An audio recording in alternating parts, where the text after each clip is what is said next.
Amateurs de grimpettes réelles ou virtuelles, voilà un jeu qui risque fort de vous plaire, The Climb, rien à voir avec Kelvin. Vous propose en effet d'incarner un passionné d'escalade évoluant au sein de 3 environnements forts dépaysants avec pour seul objectif le sommet du parcours. Nous allons tenter de résumer notre expérience en quelques minutes afin que vous puissiez vous faire une idée sur ce nouveau titre signé Crytek. Commençons donc par l'enrobage. Puisque le studio est connu pour ses jeux à l'enveloppe charnelle savoureuse, sans trop de surprise, Crytek assure ici l'un des plus beaux jeux actuellement disponibles en réalité virtuelle, avec des environnements de très bonne facture et des paysages contemplatifs. 3 biomes s'offrent à nous à travers The Climb. On explorera donc une zone tropicale semblable à la baie d'Along qui s'anime avec ses zeppelins, ses jet skis et ses avions de tourisme. On trouvera aussi un canyon états-unien au demeurant un peu triste et dans lequel la solitude se fera ressentir. Enfin, notre petit chouchou de la bande incarné par les Alpes, dans lesquelles un téléphérique, des aigles et des accros à la wing shoot viendront pimenter le parcours. Les couleurs sont chatoyantes, le CryEngine est efficace comme d'habitude, et l'on passera coupablement quelques instants à admirer la vue avant de se rappeler que l'on a une paroi à affronter. Côté gameplay, vous n'aurez que vos mains et les prises potentielles pour venir à bout de la roche. Ces dernières sont souvent faciles à identifier car elles disposent d'un rebord blanc, ce qui permet d'observer les chemins et de préparer son échappée. Plusieurs itinéraires s'offrent à vous, mais il est parfois difficile de savoir lequel s'avérera le plus aisé.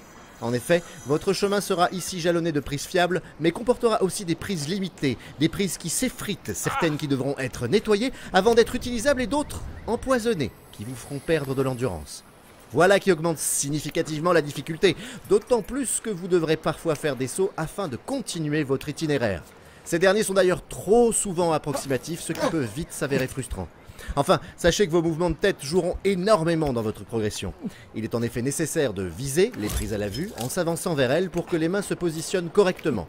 Une bonne idée qui renforce beaucoup l'immersion, mais s'avère un peu éprouvante au bout d'1 à 2 heures de jeu. Faites donc gaffe aux torticolis, et on vous recommande de faire des pauses entre chaque parcours, ces derniers pouvant durer entre 10 et 25 minutes en moyenne. Le gameplay est plus profond qu'il n'en a l'air, et c'est notamment en introduisant des degrés de pression sur les gâchettes gauche et droite dédiées à chacune des mains, et à la gestion de la magnésie, la petite poudre des grimpeurs, que le challenge se corsera un peu plus. Cet ensemble fait que l'on marche complètement lors de nos diverses runs, que l'on fait bien attention à l'équilibre de nos grippes, à notre itinéraire immédiat, et à ce qu'il reste à arpenter pour décrocher le plus de points. Dommage que le gameplay aux manettes 3D ne soit pas encore implémenté, puisque rappelons-le, les Oculus Touch sont pour l'instant prévus pour le second semestre 2016. Évidemment, nous détaillons dans notre test les différentes subtilités de gameplay auxquelles vous devrez faire face dans le jeu. Côté contenu, The Climb assure une bonne durée de vie avec 5 tracés par biome, dont 2 sans assistance, et l'on pourra compter sur les leaderboards online ainsi que sur les nombreux achievements qui débloquent des ajouts cosmétiques en guise de carottes. On prendra toutefois toujours autant de plaisir à arriver enfin au bout des parcours pour admirer les petites scénettes de fin et se satisfaire de la vue. Le jeu est donc beau, exigeant, malin, et on lui pardonnera donc aisément le mal de cou au bout de plusieurs parties d'affilée ou encore les quelques approximations dans les sauts et dans certaines prises. Une bonne pioche qui n'attend que les manettes 3D pour se révéler pleinement